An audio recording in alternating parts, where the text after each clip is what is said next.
Amen. So like this morning, I do want to do some revision. A sister asked a question about 10 days ago that related to the Sunday law, and I answered it last week, but I want to go over that point again as we head into Millerite history so that we have a firm foundation, firm platform to begin with. There will be a short question and answer session after this presentation. Just to notify you, it will be, and here on in, they will be recorded and uploaded. So just so everyone's aware, if they want to speak, they're welcome to speak. But their questions will be recorded and uploaded. Can everyone hear me okay? Sister Marie's having some problems. So they will be recorded and uploaded. It will just be a short question and answer session. And if you wish to put your questions in the chat box, that would be helpful. But I know that people can share quotes and share in there through the presentation. So I'm sorry if I lose track of your questions. But please also put them in that question chat box if it's suitable. I haven't yet figured out how to make a particular separate question and answer box as Elder Tabo did for the Canada Zoom meeting. We might be able to do that next week.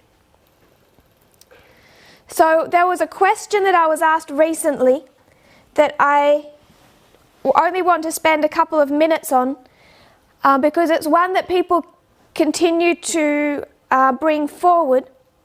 And the question is, I've answered it in presentations before, it's not a new question, but I just wanted to bring in an element that I haven't spoken of much and people may have forgotten. The question was, how did the study of the King of the North and the King of the South bring us to the subject of equality? So this question has been raised before, and it was answered particularly in the Northern Ugandan camp meeting earlier this year, a few months ago. What we did at that camp meeting was build upon a previous study from December.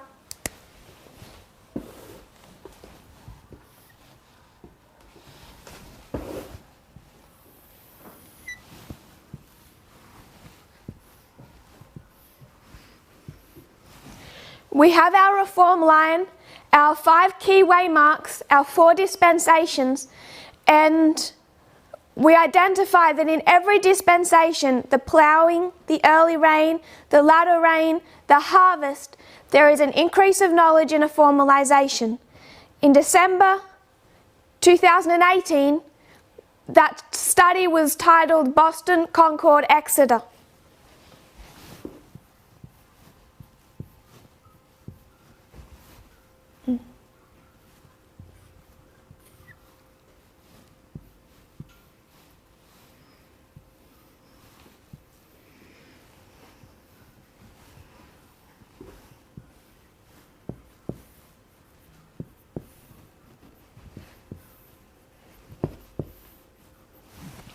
For dispensations, a specific testing message for each one of those dispensations. The message starts innocently enough. For instance, here people can answer in the chat if they wish to challenge themselves to remember these things. It started off as line upon line, developed into Daniel 11 verse 40, which gave us 1989. So reform lines were the first thing given to this movement was reform lines. Everything else is built upon that one core subject. This developed into Daniel 11 verse 40, our understanding of that, which gave us 1989.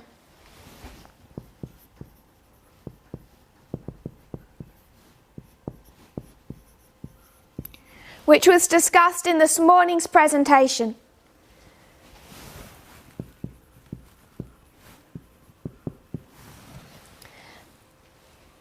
early rain dispensation for the priests.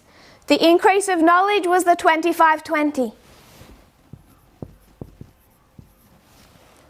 Innocent enough. However people fight against it, all that study teaches in what it was core understood from 2000 and the early late 2000s,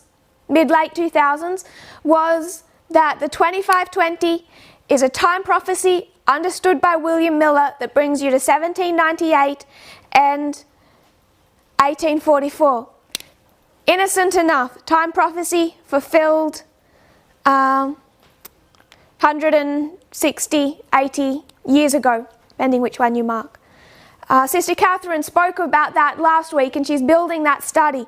But we know that in 2012 it developed into time setting. Now that message is a challenging, testing message. Now we're into the history of the latter rain. The latter rain message began with the subject of the King of the North and the King of the South.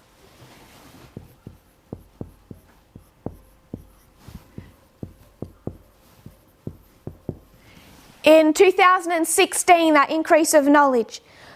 But it developed by 2 years later into the subject of equality.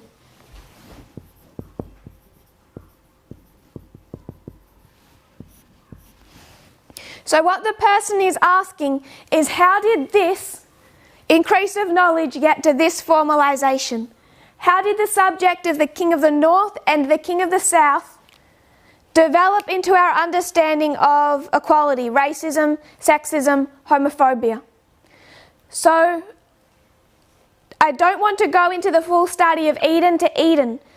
For much of these studies, and I've tried to demonstrate it, particularly in what was taught from 2018-2019, was that these studies, each step of that process came with about 2 witnesses. So there was 2 witnesses that would take us to World War II, 2 witnesses to take us to World War I, for example.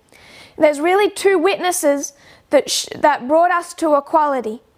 One is the subject of dispensationalism, Eden to Eden, new earth to new earth. The sin that led to racism, which is described as a curse, not that God instilled it in humanity, but was a result of human sin, and then the removal of that curse from God's people. A sin led to sexism. It's described as a curse placed on Eve. Again, this was not the will of God. It's the consequence of sin. And then God, through each reformatory dispensation, removes that from his people. And it takes a process of 6,000 years to bring his people to where they are today. Not that we have necessarily arrived in each individual life, but where the message stands on equality. So I want to put that Eden to Eden study to one side and just in a few minutes cover that subject. The first way that it turned from King of the North, King of the South to equality. Can the camera see down here? Or is the laptop blocking? Down, all across. Okay. I want to open up a dispensation. This is the reform line of the priests. I want to step back and go to the reform line of the 144,000.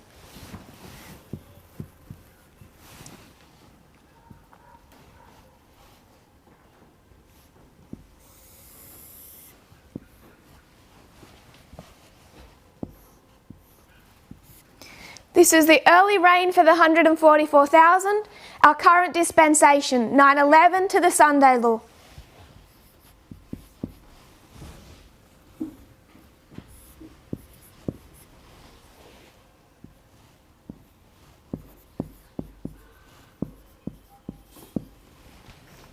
As I've stated before, we're in the increase of knowledge past the increase of knowledge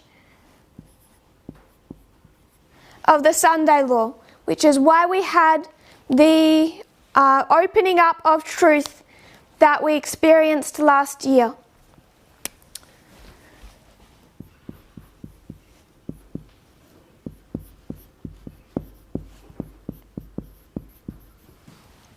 We had this increase of knowledge. We're heading towards the formalization, all of which will bring us to the test. We could understand this using different symbols and say Boston, Concord, Exeter, test, October 22. That pattern from Millerite history. So what opened up this subject of equality? This testing message was the increase of knowledge on the King of the North and the King of the South, but specifically the King of the South. Acts 27 took us to the history of Pyrrhus. Pyrrhus is the King of the South. Almost every study done to date on the wars between the King of the North and the King of the South, up until 2018, they almost entirely focused the perspective from the King of the North. It was all about the King of the North and this fight he had with this other kingdom in the south. But we always shone the torchlight most closely on the King of the North, because it was the King of the North that we particularly understood through Bible prophecy. We understood it as when going into Revelation, seeing the woman riding the beast, all of that symbology. And we understood it to be a church-state relationship. The King of the North, a church and state relationship. So, the way that we came to understand that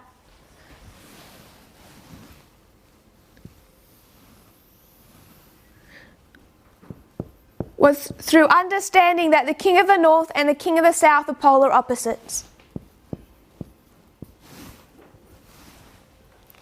And we went into the model of geography. We talked about the North Pole and the South Pole, how they are identical in some respects and opposite in others. In other words, we did a compare and a contrast, all of which fits really well with the model of geography and the North Pole and the South Pole.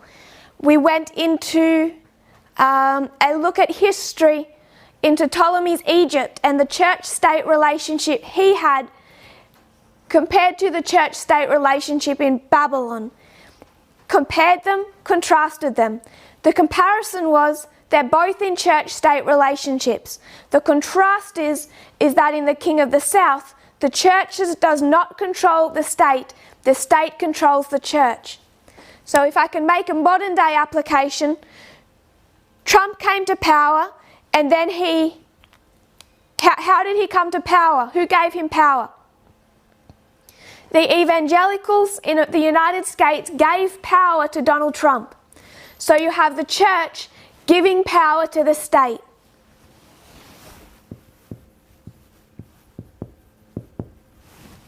How does it work in Vladimir Putin's Russia? The same way it worked in Ptolemy's Egypt, the same way it worked in the French Revolution, the same way it worked in Stalin's Soviet Union. Vladimir Putin comes to power and he gives some authority to who? The church, because he can use the church to his own end. So the King of the North, the state, has the power. They permit the church to have some power. Sorry, other way around. In the King of the North, the state comes to power, but it is given its power by the church. In the King of the South, the state comes to power, but Vladimir Putin was not elected. He does not receive his power from the Russian Orthodox Church. Instead, he permits them to have some authority and then uses them for his own political ends, inside and outside of Russia.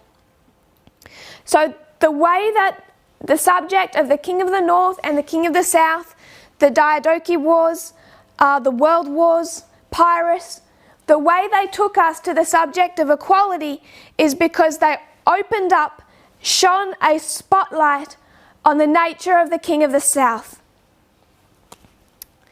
I just want to add one element to that, which I think it's not the evidence in itself. This is the model. Eden to Eden is the model. But I do like this prophetic time span.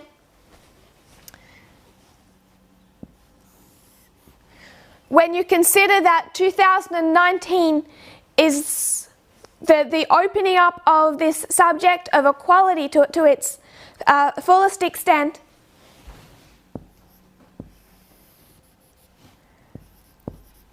and it's 220 years from 1799.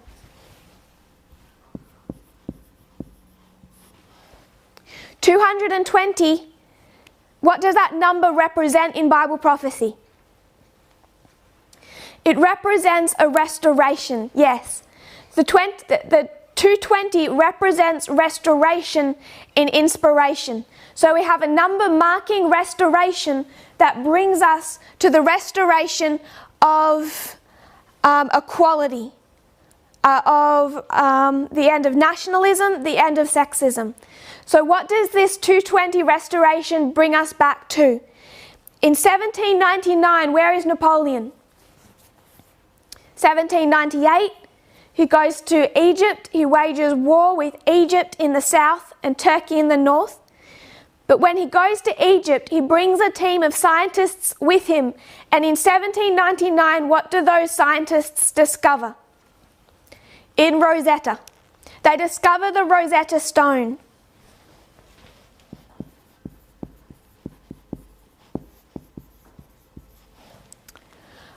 What does the Rosetta Stone enable people to do for the first time in history? It enables them to unlock the language of Egypt, to unlock the hieroglyphics. When they find that Rosetta Stone, the way it's written in multiple languages helps them to decode hieroglyphics. So in 1799, they're given the keys to understanding the language of Egypt. 220 years later, what we unlock is the nature of Egypt. This is the 220 of restoration. It takes us from unlocking the language of Egypt in 1799 to unlocking the nature of Egypt in 2019. Egypt, in both histories, can be marked as the king of the south. That's the 220 of restoration. We discussed, without going into details, the model of the polar opposites, and we touched on but did not study the history of dispensations. Eden to Eden.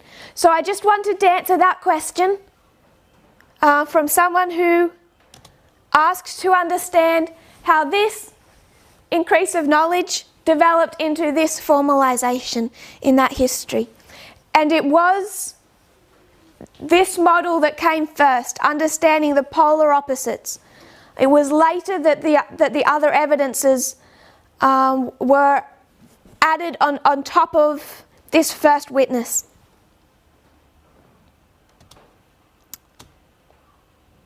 So I'll put that to, I'm going to rub this off if you don't mind. Someone just wishes to take a photo. I'll rub this off in a moment and we'll come back to what we've been working through last week. I began last week with a review. So I got in trouble. Someone said that I'd forgotten my trip to Tahiti in December. But I had not. I promised that I had not. I was focusing on the end of December, when in Australia we started discussing particularly the fulfillments of 2019 and what happened in the spheres of influence that the King of the North and the King of the South were fighting over in that year, but also in that whole dispensation, 14 to 19, those prophetic bookends. So that's why I didn't mention Tahiti. I was speaking about the last presentations done in Australia just before the journey to Kenya, then through to Uganda, through to South Sudan, through to Brazil, Portugal, and then back to Australia. And the reason I stepped through that history is because I wanted to remind us what message we've kind of been building upon. There was explanation of 2019, but then particularly in Uganda, we turned our attention to the end of ancient Israel.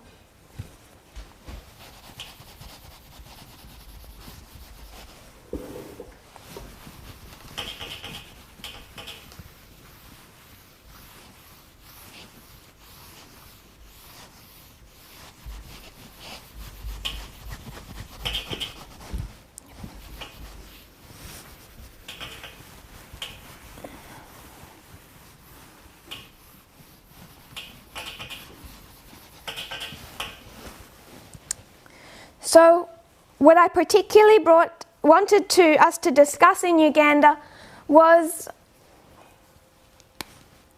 our close of probation waymark,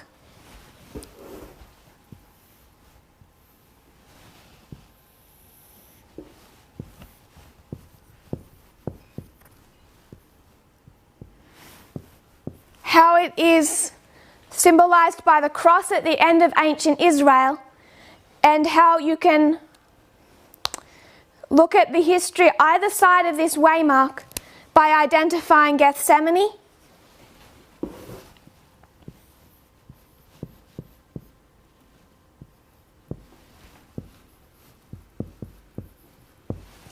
and the wilderness from the two reform lines we build from that history. So we can see Gethsemane and we can see the wilderness. Two crises that Ellen White describes in almost identical language. The two times Christ fought Satan directly, and where if he failed or fell, the entire hope for humanity was lost. So you can compare and contrast Christ's experience in Gethsemane with his experience in the wilderness in that 40 days. It happens straight after this waymark, also symbolized by the baptism.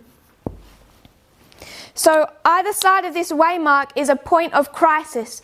Two separate crises back to back. The reason that I started discussing the end of ancient Israel is because we were here. And if anyone felt relaxed once the shaking was over, with Future for America to that extent, they needed to see that we were not out of danger. In fact, we were into a whole new danger. A danger that we're still currently in and confronting. So that is why we went to the reform line of the end of ancient Israel. I don't want to redraw that reform line. We have done that quite a number of times, and it takes time. What I would like to do is just, for revision, just to do in a very short space, is to share my screen. And I hope people can see this. This is the black, if you can differentiate between the black and the red. I recognise that if someone is a little colourblind, they will struggle. But the black is directly labelling the waymarks, and that is the end of modern Israel. So this is the end of modern Israel. Up above the end of modern Israel, we've placed the end of ancient Israel. And this is what we particularly laboured over in the early months of this year to become established in the minds of the movement. Identifying that their time of the end was 4 BC, with the birth of John the Baptist and then Christ, that this first ploughing occurred under the ministration of John the Baptist, the first angel. Christ is baptized, the arrival of the second angel. You have the work of Christ to prepare a group of teachers who will be equipped to give the message of the gospel, not directly to the world, but back to the church. So first of all, one group is called the disciples. They're trained first under John, then in this time period between the baptism and the first temple cleansing, they should learn in this dispensation to move their allegiance from John the Baptist to Christ. This causes some problems within the disciples that Christ must battle with throughout this history. Then in the history of the latter rain, this is the ministration of Christ between the first temple cleansing and the cross. The cross begins the time of trouble for the disciples. It was their close of probation. They go through their harvest time period. The last polishing efforts are made for their training.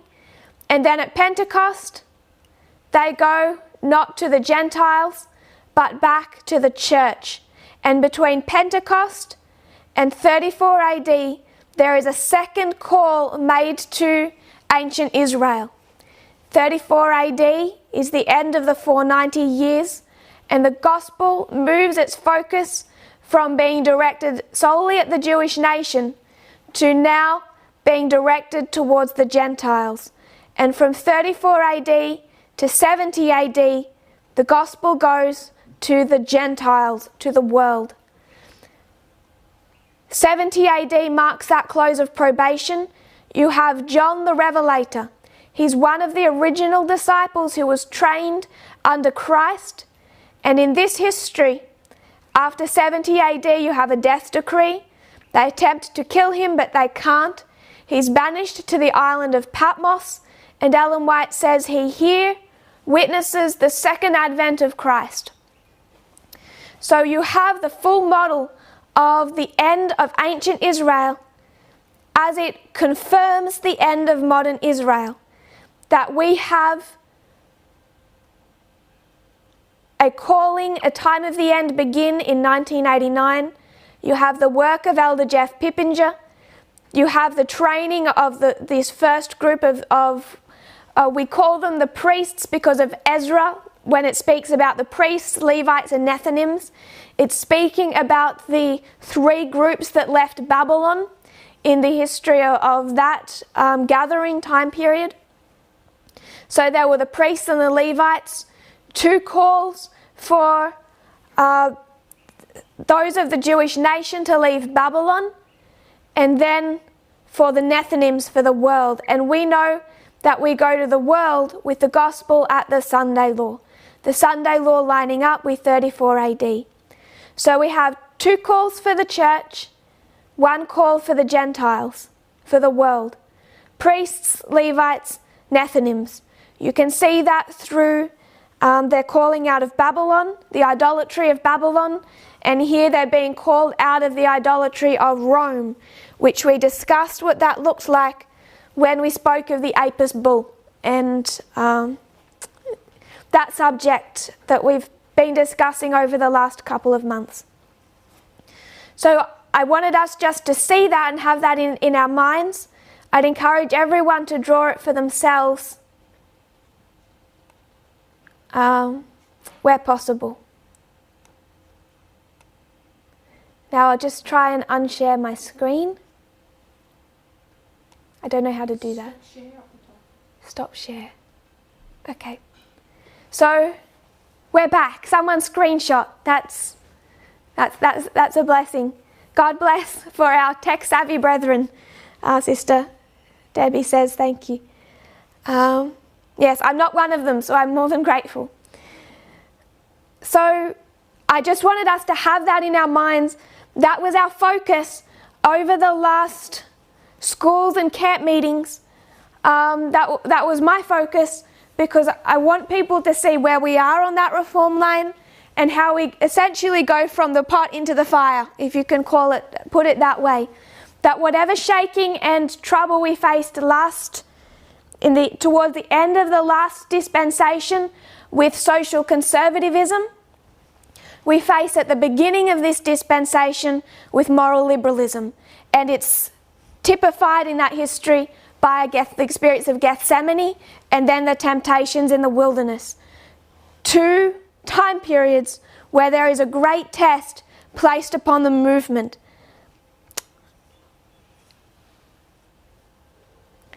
That has been covered in some detail. I'm not saying that it won't be covered again, taught again, it will.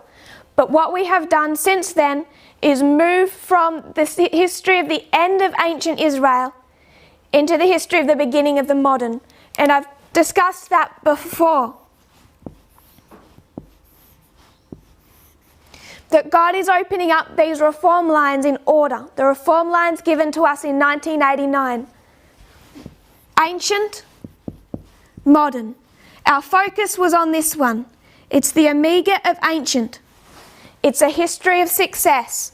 It gives us this model, gives us the model of the three groups called and then the 144,000, the omega of modern. History of success, history of success. What we've turned our attention to since these meetings back in Australia is this history.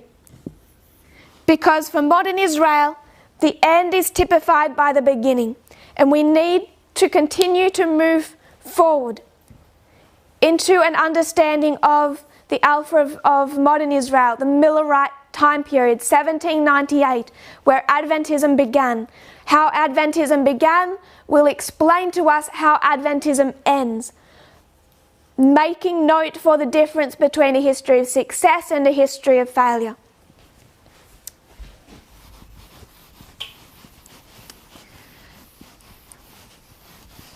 So in discussing this history, it becomes very important then for us to understand why that actually is a reform line to begin with. And to understand that it's a history of failure. What are you saying when you say it's a history of failure?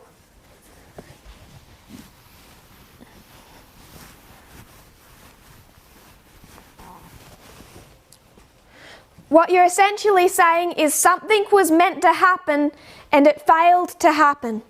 And what failed to happen was the second advent of Christ, that he was to come back in the Millerite time period. But he didn't because of the failure of his own people. So, the question that my sister asked, how do you know he was meant to come back in that history, is absolutely crucial to understanding that this is an alpha history, that it is a reform line, and that it can typify the end, but also to understand the difference between failure and success, to understand that it was a history of failure in the first place. So again, this is another subject we've gone over before, but it still has, people still have questions in their mind, and I don't intend to do a full presentation upon it, but I do want us to revise what we have understood before. So in this presentation, there's a lot of revision, and I can already see I might run out of time before too long. So there's a lot of revision to build upon a more thorough look at Millerite history.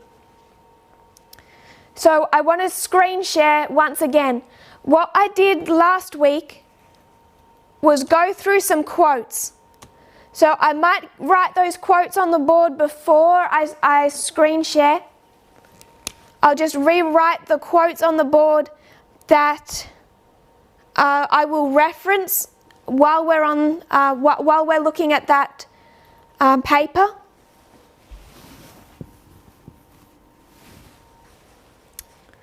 Life Sketches 80.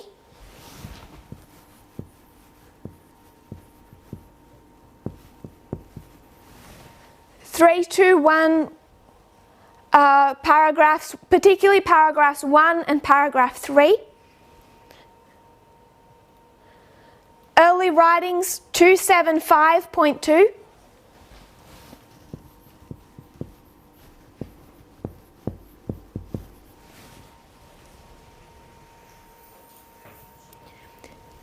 Evangelism 694.2.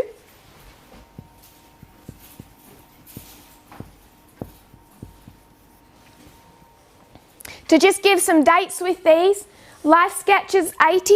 This, what was written here, was written is speaking of her experience in 1856. So that's 1856. Early writings, this is a passage in Spiritual Gifts that was published in 1858. So we're talking early.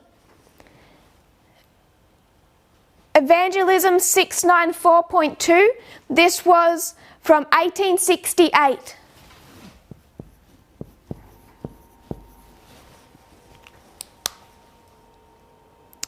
Evangelism 694.3.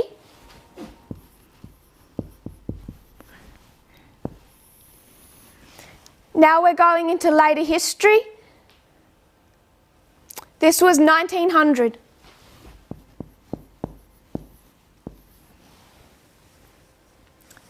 That's 44 years from our first quote. We're going into a different time period. Point 3 and 4.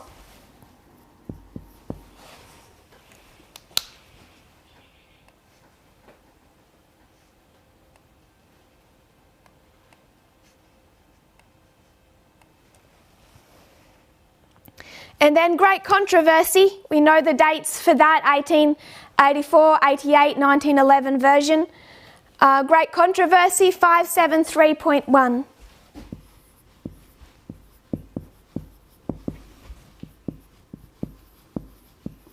I should have put them back to back actually.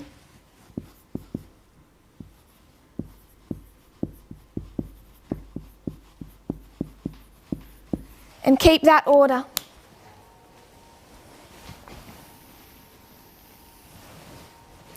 So I will screen share now.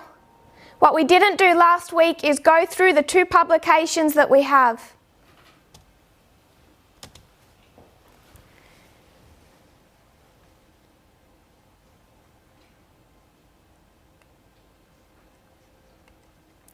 What we do is we line up early writings with the Great Controversy. Early writings was written in 1858. It is the original manuscript where she takes God's people from the beginning of the Great Controversy through to the final end, the end of the 1,000 years.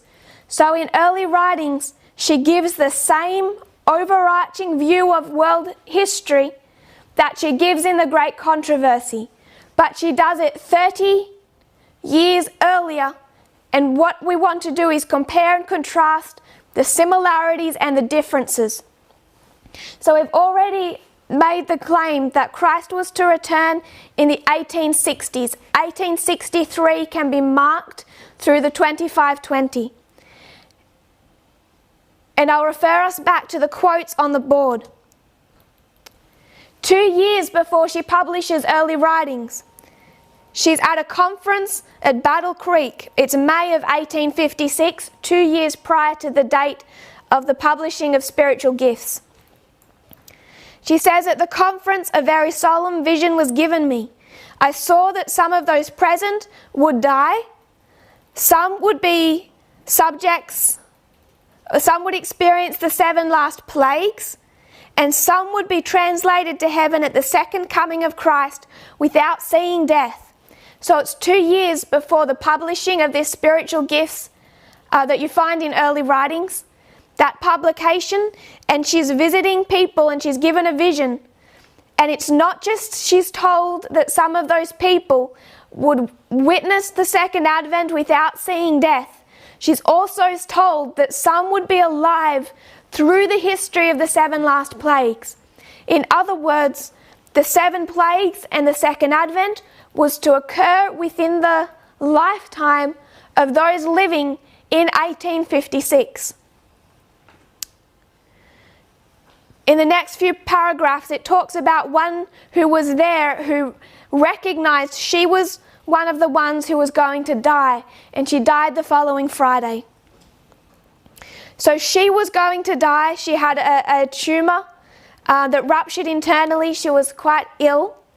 But some of those there were to experience the 7 plagues, were to witness the second advent without seeing death. So the context of that is it's written in 1856 in a time period where Ellen White is preparing people for the imminent, in their lifetime, return of Christ.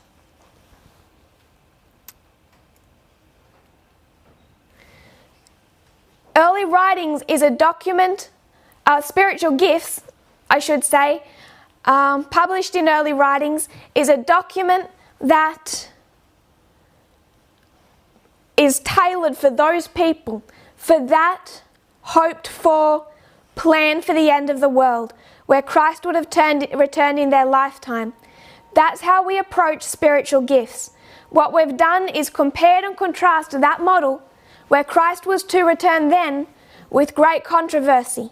A new publication in 1888, written for a new hoped-for model at the end of the world.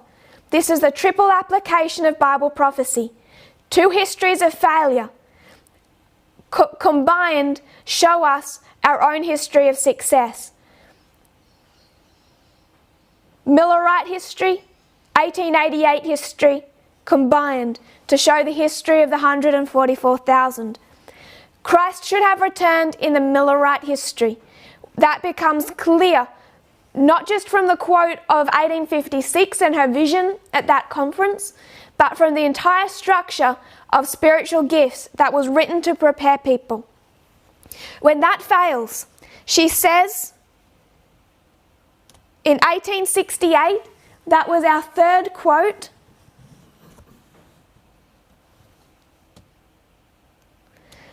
she says that the morning, the second advent of Christ, what she's referring to, has been deferred in mercy. God's willingness to have his people perish has been the reason for so long a delay. What she's saying here is that Christ was to return, but his second advent has been deferred. It has been delayed. She's saying that in 1868.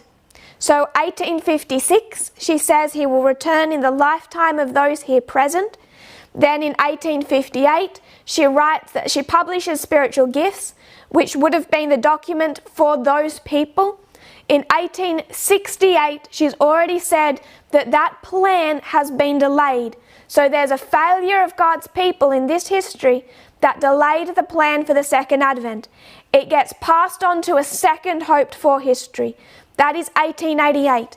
Great controversy is written, tailored for them. And we have here lined up the chapter titles in spiritual gifts with the chapter titles found in the Great Controversy. You find William Miller in spiritual gifts is an American reformer in the Great Controversy. She's covering the same history. And what she's going to do is cover the history from 1798 to the deliverance of the saints, or God's people delivered, the second advent. So these chapters are 1798 to the second advent. And you can see how they're both tailored for the hoped for second advent of Christ in the lifetimes of those living. First of all, the lifetimes of those living in the 1850s. Then the lifetime of those still living in the 1880s and 90s. Both histories being a history of failure. This model shows you what that reform line should have looked like if it was successful. 1798, William Miller, an American reformer, covers the history of 1798 to 1844. Post-1844 begins to be discussed in spiritual gifts, the chapters Spiritualism and Covetousness, the introduction of Laodiceanism to the early Adventists, as well as the external spiritualism in the world. It is the parallel for the Great Controversy chapter, Can Our Dead Speak to Us?, discussing spiritualism. This is post-1844. So we can skip straight from here, this is post-1844, to the chapter The Loud Cry, the Final Warning. The Final Warning is the Loud Cry. They are parallel chapters. Then spiritual gifts gives us the chapter of the close of probation, the third angel's message closed. They both discuss the time of trouble. Then they both discuss the second advent. But the core chapter that we focus on to see the difference in these histories is this one here. The sins of Babylon is the parallel chapter to liberty of conscience threatened, which is repeated in the next two chapters, the impending conflict, the scriptures, a safeguard. So this is the issue of the Sunday law history. We understand the breaking of the Protestant horn. If Christ is going to return in either of these histories, what needs to be broken? The Republican horn. So there needs to be actions by the United States that breaks that Republican horn. Here in the Great Controversy chapters, we're so familiar with them. Adventists who don't understand or accept 1989, the beginning of this third and final history of success, the history of the 144,000, the last hook they have to hang their faith on is 1888. So they go back to the Great Controversy and they read this version to understand the Sunday law history.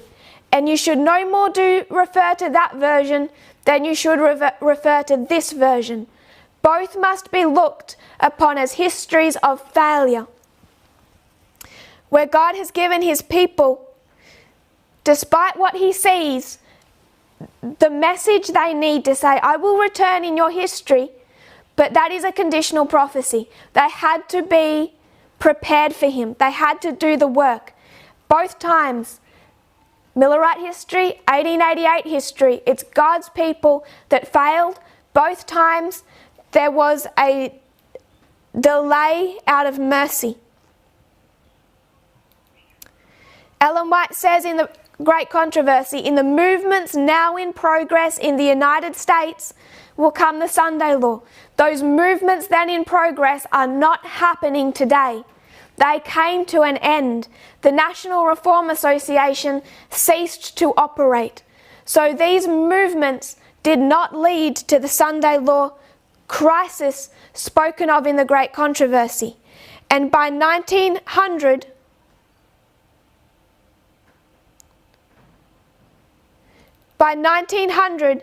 she's already said again in Evangelism 694,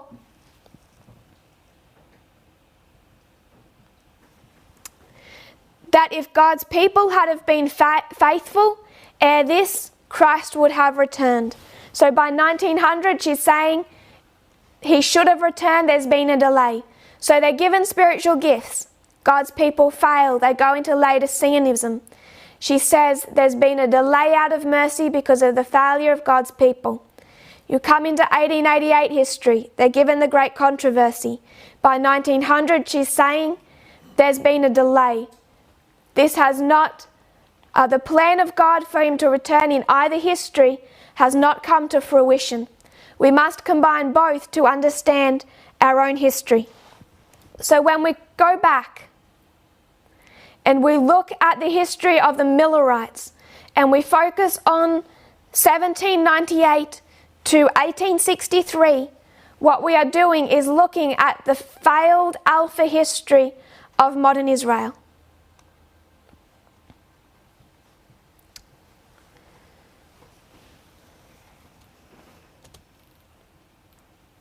It's the triple application. You take spiritual gifts history, that plan, plus the Great Controversy history, that plan, to understand our own history of the 144,000. 1 plus 2 equals the third. That's why you don't have a detailed description of the third woe in the book of Revelation. The first woe plus the second woe explains to us the third woe. So that's just a quick look on how we understand the Sunday law today. If we want to know what that waymark is, we have to take both histories and apply parable methodology. Understanding that chapter, the sins of Babylon, is just as much telling us about the waymark of the breaking of the Republican horn, that 34 AD Sunday law waymark, as is any chapter in the Great Controversy.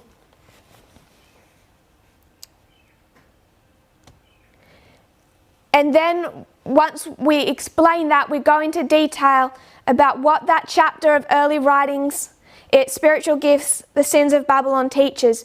And that entire chapter is explaining the sin of the United States. She's referring, when she says Babylon, to the institutions of the United States. And she's talking about the sin of the institution of the United States. And what is that? What was the sin of those institutions in the 1850s? Particularly marked in 1850 itself. It was the sin of slavery.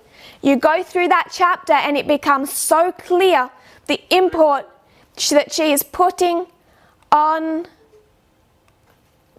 the issue of slavery. What she is saying, if you go particularly to the end, I like the fact that that chapter, the sins of Babylon, it's early writings, page 273. It all takes us back, full circle, back to Acts 27. Acts 27 opens up the 2019-2021, the increase of knowledge, the formalization of our understanding of the Sunday law.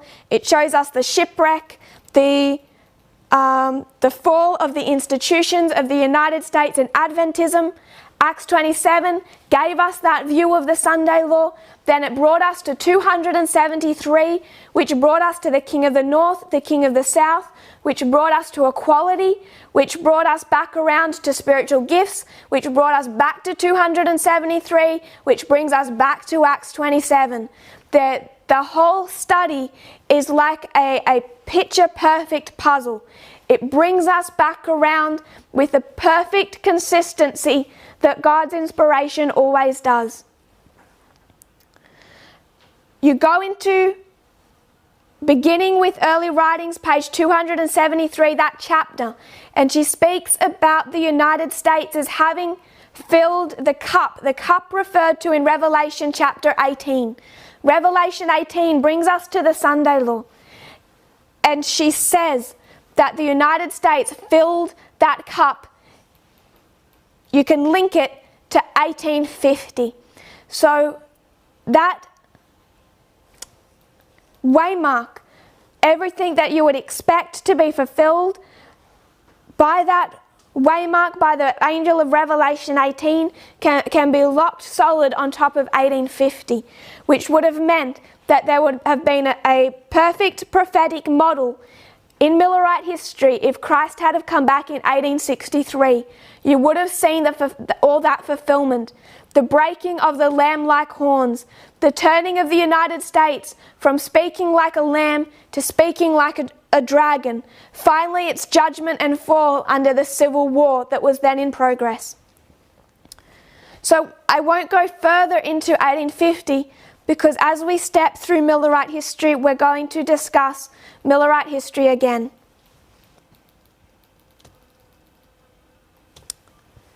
So I'll rub out these references if you don't mind.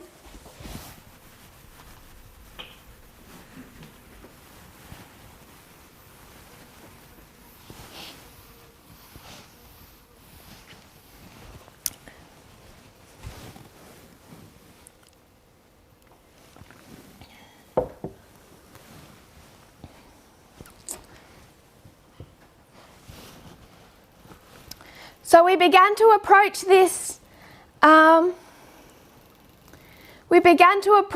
subject of the Alpha of modern Israel pretty much from the beginning of this series, but we didn't really focus in intensely on the beginning, on just Millerite, just 1798 to 1863. What we did was we had an overarching look at Protestantism from the First Great Awakening through the Second, and the history of 1798, which occurred within the Second Great Awakening. So I just want to remind us of what we discussed there.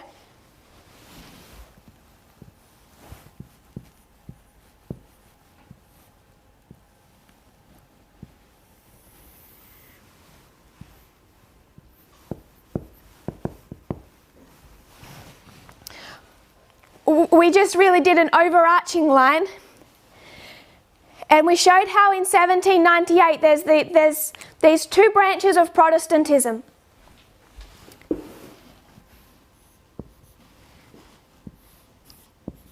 It's a split that developed in Protestantism from early on, particularly you could pin it actually from the First Great Awakening, between those who were wishing to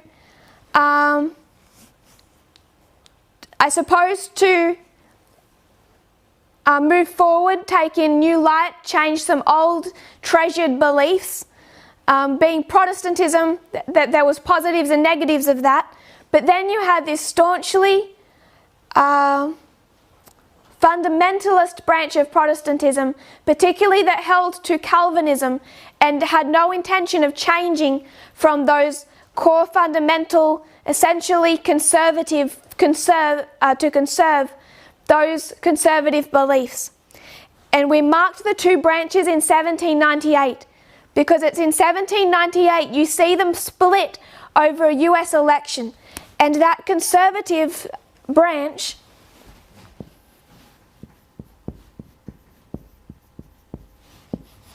was particularly led by Jedediah Morse.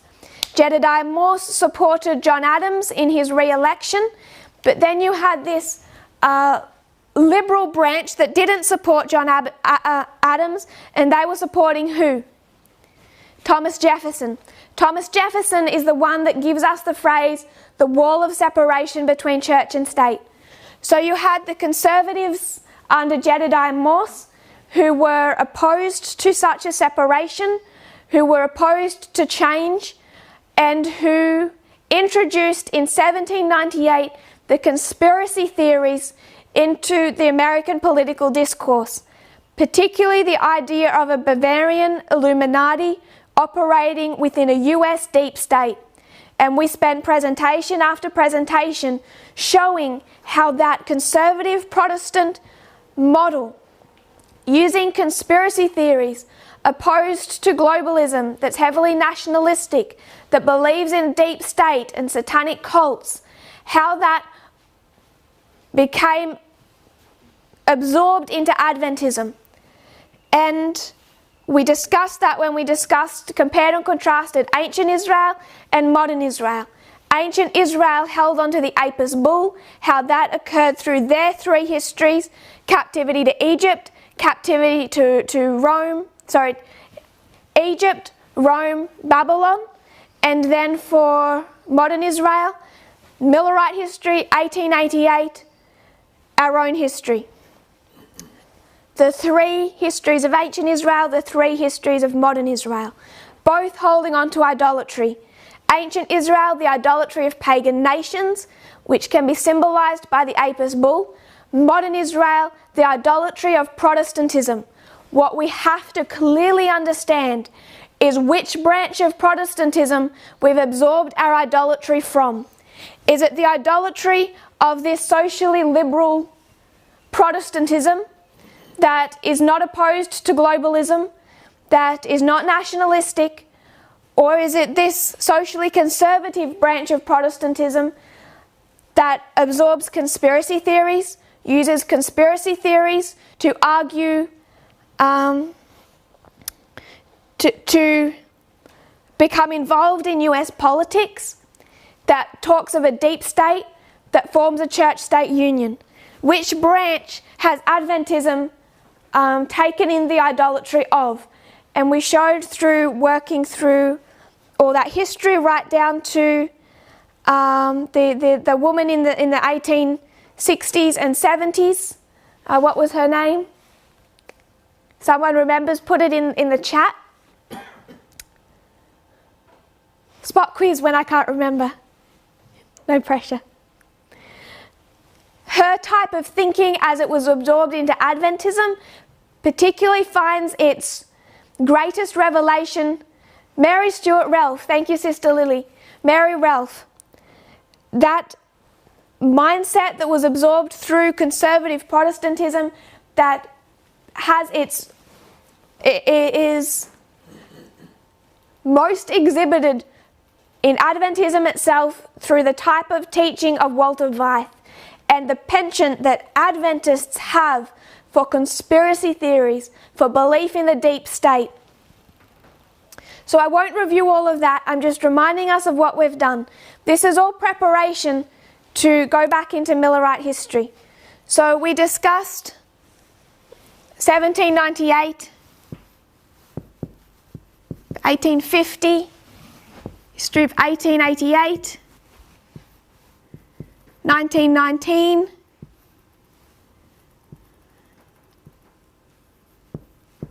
1960s,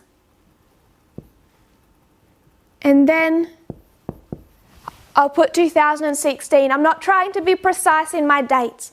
What I'm trying to demonstrate is that there is certain points in history that act like a litmus test, and they will show you this division clearly between these two split branches of Protestantism. One of the earliest was 1850s, 1840s and 1850s.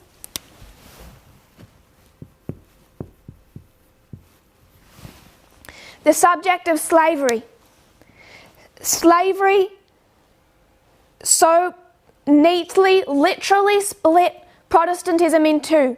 The three largest Protestant denominations in the United States experienced schisms between 1843 and 1845, particularly centering on the year 1844. So the division within Protestantism there was very visible, very literal. But it's as real today as it was then. It's not quite so literally visible, but the division is just as much evidenced today. So there's been litmus tests through history that show these two sides. Slavery was one of them. Not all Protestants supported slavery. Jedediah Morse, his son, invented the Morse code. And what was his position on slavery? Completely pro-slavery, pro the South, because he learnt from his father. This one, we haven't discussed much the two branches of Protestantism in the issue of blue laws in the United States. Some homework, if you're willing, look into these two branches and try to understand whether or not there were Protestants opposing those Sunday laws. Which of these two branches, where did they stand on those 1888 Sunday law issues? What happened in the history of 1919 that showed the split? Spot quiz.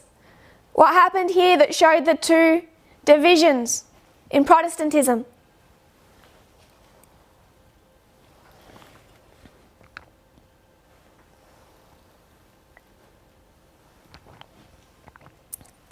The fundamentalists were at work.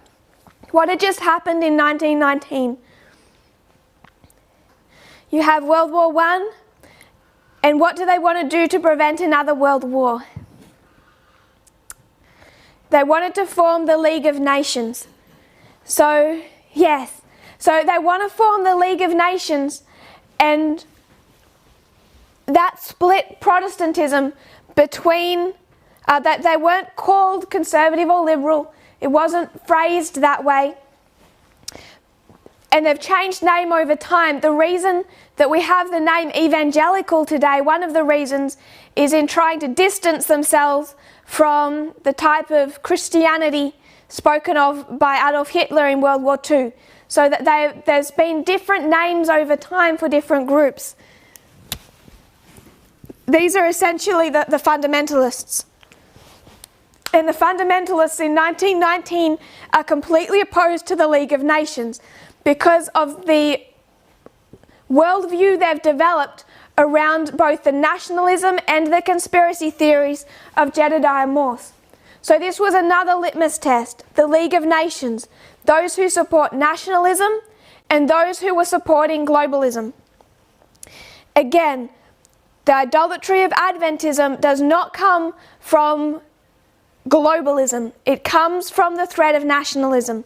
And we drew up in the board through those presentations the fact we all believe in a one world government, but what that looks like takes you down two different channels, two different streams, where you either say Trump is the hero or Trump is the villain.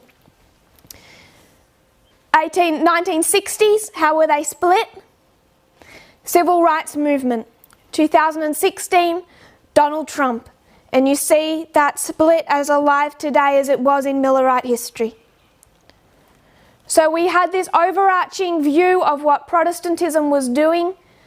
This is, I'm sure, oversimplified and far too brief, but it gives us some picture of this internal fight within Protestantism that becomes visible through these litmus test issues.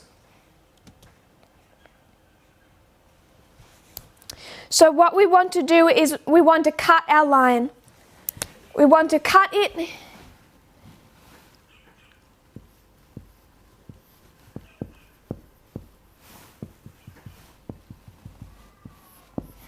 in 1863, and we want to focus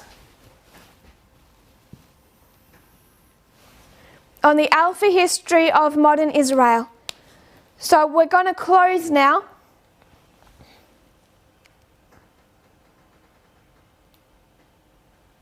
We'll close now. What we'll do when we'll come back next week is we want to start constructing that reform line, 1798 to 1863. We want to do to that history what we have done to the end of ancient Israel. The picture that I screen shared with you earlier, the end of ancient Israel. We want to do the same thing that we did there with the beginning of modern Israel. We want to see both the internal dynamics of that history and also connected to the internal events, we want to see the external events of that reform line. So we'll close now for time. What we have tried to do is revise. We revised how we come to... we revised how the king of the north, the king of the south, study developed into equality. Then we went back to reviewed end of ancient Israel, so it's in our minds. The three groups called, then the 144,000. We came back to the question asked about the return of Christ in 1863. We went to spiritual gifts and the great controversy to demonstrate that, reinforced with quotes from those histories that illustrate what the original plans of God were for the people living then.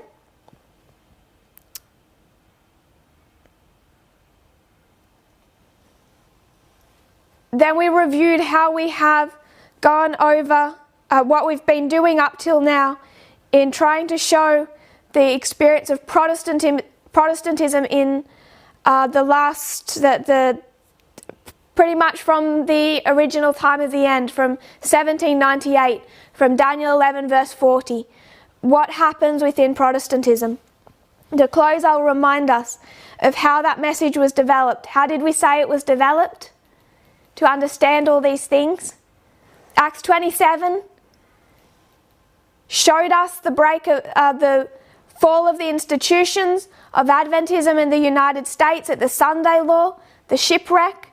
Through the 273, it took us to Pyrrhus, the king of the south, to understanding the world wars, the king of the north, the king of the south. That took us next step to understanding equality. Equality took us where? Equality takes us back to 1850s, spiritual gifts, God's original plan, our Alpha history. Spiritual gifts takes us back around to 273, Acts 27, showing us what shipwreck was originally meant to look like. So I will close now And when we come back next Sabbath, we're going to essentially ignore this part of history for the moment. We won't make application, so we won't go into our own for that presentation. We'll discuss 1888 at a future time. What we want to do is see the external and the internal events of 1798 to 1863, the Alpha history that was meant to witness the second advent of Christ. If you kneel with me, we will close in prayer. Dear Father in heaven, thank you for our blessings. Thank you for your goodness towards us and for how you teach us like little children. You open up information to us piece by piece. It doesn't come in an overwhelming amount, but you know what we can each handle and absorb. I pray, Lord, we will not be afraid of the information that we still are struggling to understand, that we might have such faith in your leading in our past history, that in our darkest moments we will not be shaken to let go of those cords. May we be established in these things. I pray, Lord, that as you continue to open up light to your movement, to your people, that we will not, that as we see things taught in the past are more complex as we advance in grades, that we will not be afraid to revisit what we have previously understood.